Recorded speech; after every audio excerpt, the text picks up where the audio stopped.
So Raw just ended, and I feel like making a review on it. So I'm gonna read some notes off that I took while I was watching it, and so I'm basically gonna summarize it, and I'm gonna give my thoughts and opinions. Okay. So Raw starts. Judgment Day comes out. They have a little bit of aura, but not as much as a lot of other people on the roster. They gloat about beating Damien and Rhea last week and said there's going to be a repeat of it at Bash in Berlin.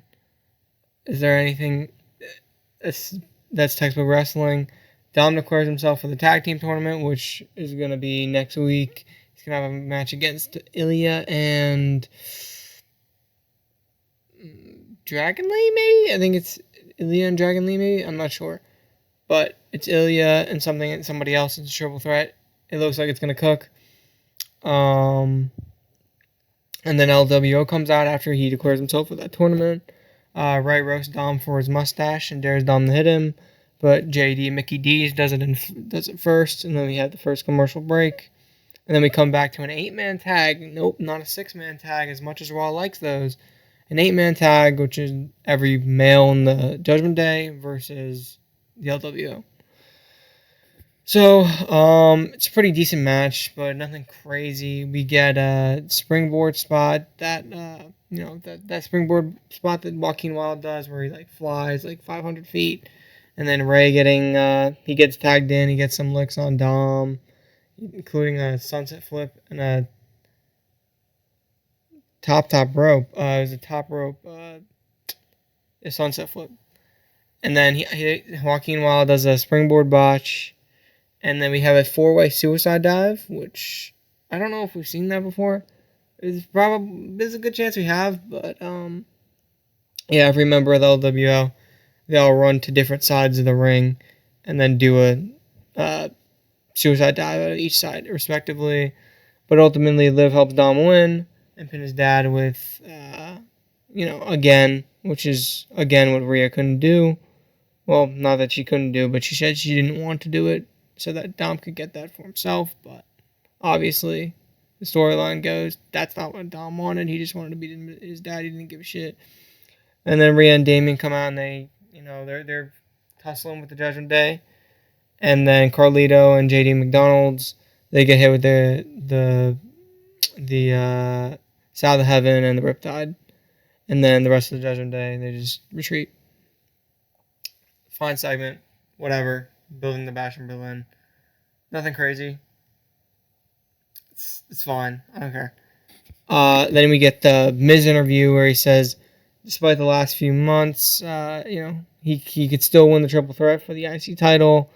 And then Bronson Reed comes and he says, yeah, you're not off the hook yet because, I got to give you those tsunamis, man. And Bronson Reed, man, I'm going to get to him later, but he's quickly becoming one of my favorite superstars. Crazy for me to say. Also, another thing for me to say, superstars, because that's just the fuck out of my vocabulary. Gotta say wrestlers, bro. The Vince McMahon era is still in me. New Day. They say that they're happy they talked their problems out last week, and now they're happy to have 2 chances to bring home the IC title. Okay, bro. All right, bro. Pure Fusion Collective, yo. Pure Fusion Collective. I love the name. I love it. People hate it. I actually think it's fire. I don't know. It's hard for me to describe why I like it, but it's almost like they're all these pure badass wrestlers, and they just fuse together to create a collective. Yeah, pretty much. That's what it is. So they glaze themselves before their match with Damage Control, and then Damage Control wins again. And it seems like they're winning every week. It seems like Damage Control just fucking wins every fucking week. So it's like they keep acting like they're this big threat and whatnot, but it seems like anytime there's a match, Damage Control just wins. Even if it's a 2v3, because Zelina Vega did come out in this match. But even when it's a 2v3, it's just has Damage Control lost to the Pure Fusion Collective? I don't think they have. And it's fine because I like Io and Kairi better than Shayna and who else? Sonya and Zoe Stark. I like Io and Kairi way better. They're like two of my favorites, but in terms of booking, like Pure Fusion Collective kind of looks like shit. So like, what the fuck?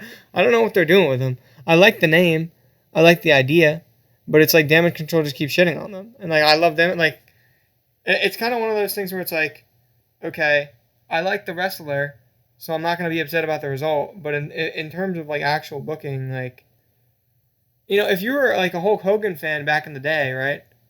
When Hulk Hogan was winning like every match, or like a Cena fan back in like the early 2010s, it's like you're gonna be like happy when he wins. You're gonna be happy when Cena beats Nexus, right? You're gonna be happy about that. But it's like as a booking decision, is it really the best decision? Some people think it was. A lot of people think it wasn't. Anyway, and I think this is kind of like that, but again, people don't really give a shit about the tag division, the women's tag division, so it kind of doesn't matter.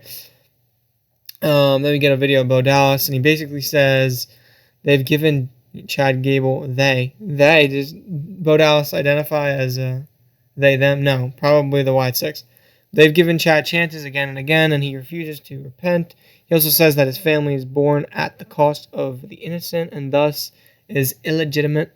So Bo says he will purge Chad. No, he said it's not just a reckoning, it is a purge. So now that he said that, I'm expecting him to just destroy Chad, or like relatively destroy Chad. We'll get to that later again. Drew says Punk is a coward for attacking him from behind and calls the audience enablers, but he forgives them in sort of like a godly Jesus Christ kind of way.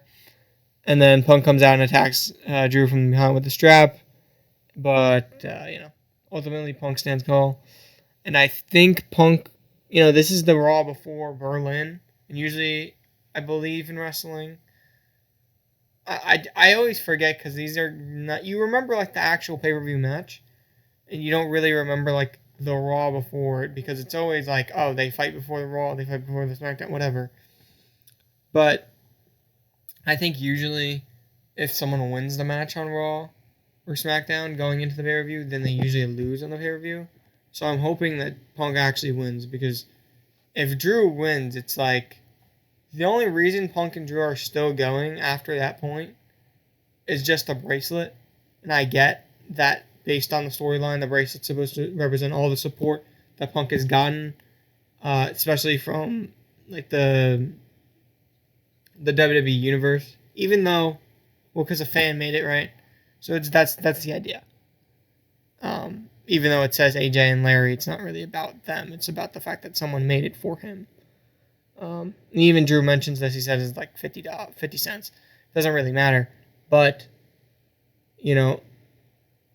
I do understand. I think they've helped build the significance of that item with what Drew has been doing in that promo from Punk. What was it, last week? 2 weeks ago? It's this embodiment of all the support that he got even through those 10 years while he was gone and everything that he did. So it means a lot to him. And that makes a lot of sense. So I hope he wins because then it's 1-1 and we can get, whoever they want to do. Then we get a triple threat match: Karrion Kross, Kofi Kingston, and Jey Uso.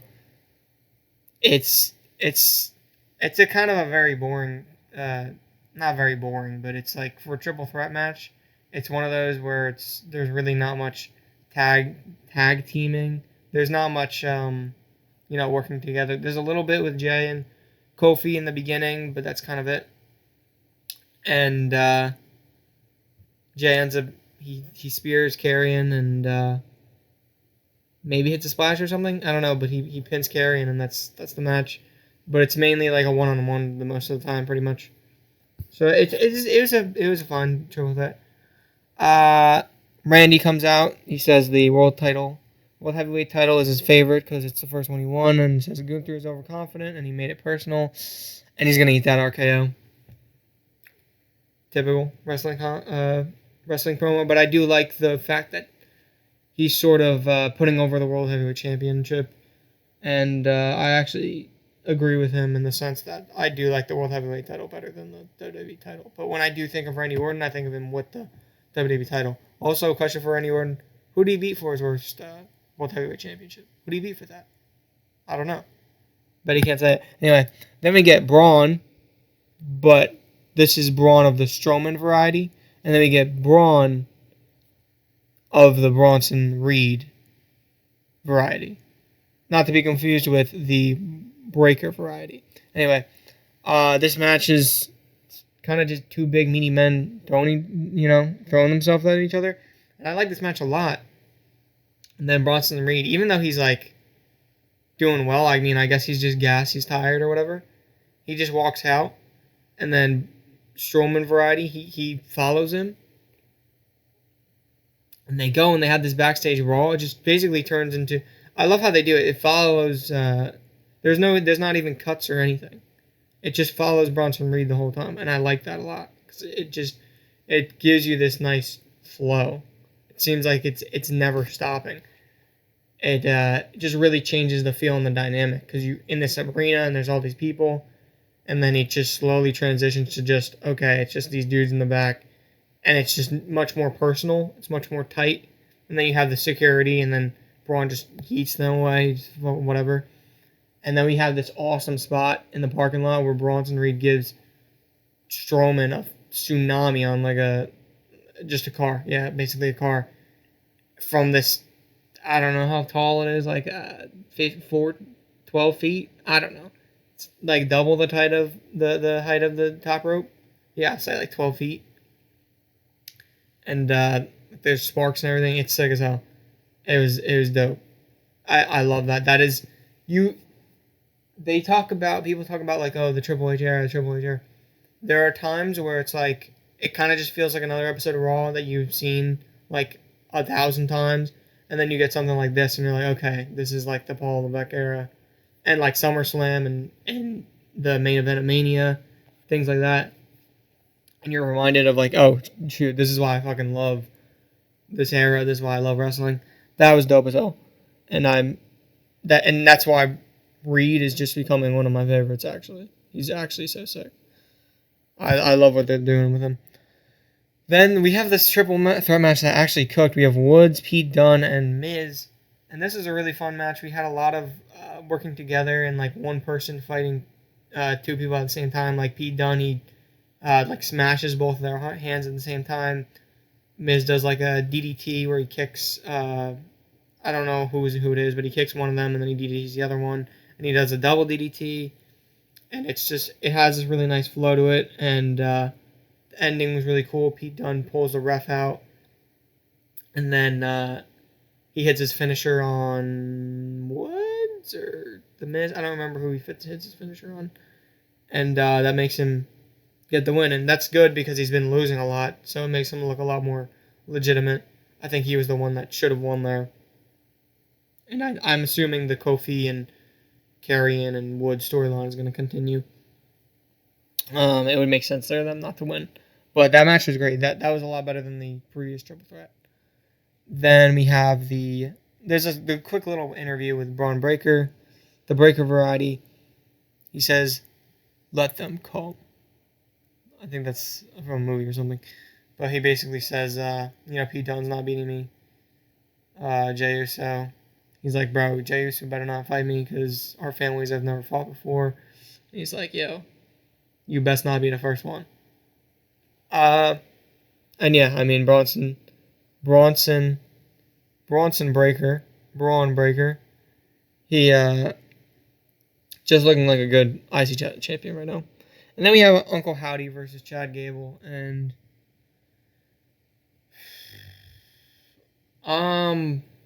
this is really interesting. It wasn't a bad match. I just wasn't blown away by anything. And honestly, Uncle Howdy, he's going to look dominant at the beginning. He's playing around with Chad Gable, dancing around, whatever. And then we get to a point in the match where it's almost like Chad Gable is just kind of really bringing the heat. He does an angle slam on the announce table, and then he does like a superplex to Uncle Howdy. And like, I really feel like if this is 2K, Uncle Howdy would have taken much more damage than Chad Gable at the end of the day. But, and then also, we have, there's a ref bump, and then Uncle Uncle Hattie would have won with the mandible claw, most likely. Then he gets pulled off by the American Alpha, and then gets beaten up on the outside, and then Y6 come out. And then, they're fighting American Alpha, whatever. And then Eric Rowan, what's her name? Ivy Nile? I think that's her name. The Pitbull or whatever. That's what her name is. She, jumps on Rowan's back, and he just no-sells it. And it's like, where's Nikki Cross? Could she not make it? Where's Nikki Cross? I don't know. Whatever.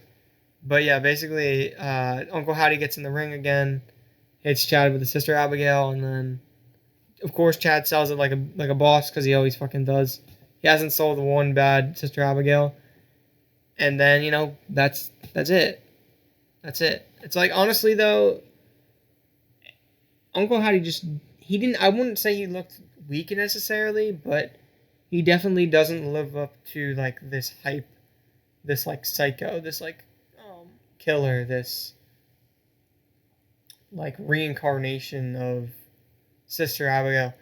But, I mean, I guess, Bray Wyatt wasn't super dominant either, so I guess it would make sense. So, storyline-wise. And I'm not, hating on Bray Wyatt or anything, but again, it's not like he's not blowing me out of the water with how impressive his dominance is, like a Gunther or even a Bronson Reed. Both of them seem like much bigger threats than on Uncle Howdy. Truly, the only upside Uncle Howdy has is that he has, 3 other people, himself and 3 other people, the jumpy people. But it's like Bronson Reed and Gunther and Randy Orton. A lot of them they have a lot more aura. They have a lot more sense of domination within the WWE. So it was a fine segment. It was an okay match, but wasn't necessarily impressed. Fine for SummerSlam. Fine for Bash in Berlin. It was honestly, ironically, the Bash in Berlin stuff, the matches that are going in, for Bash in Berlin, they're much more interesting than the other stuff that's going on. But the things that aren't related to that, the triple threat matches, and I would say the Uncle Howdy and what else here? Oh yeah, the Bronson Reed and Braun Strowman stuff. They're a lot more interesting than the segments for the matches on the pay-per-view. So that's probably not a good thing for your go-home show, I would say. Other than maybe the Randy Orton segment, I thought that was pretty good. I enjoyed that. But yeah, pretty much that's kind of it. I'm more interested in the things not related to the PLE. But I know the PLE is probably going to be great. The matches are probably going to be great. So, pretty decent Raw. I'd say it had its ups and downs. I wouldn't say anything lower than a 3 out of 5 star. Nothing lower than that. But it's great.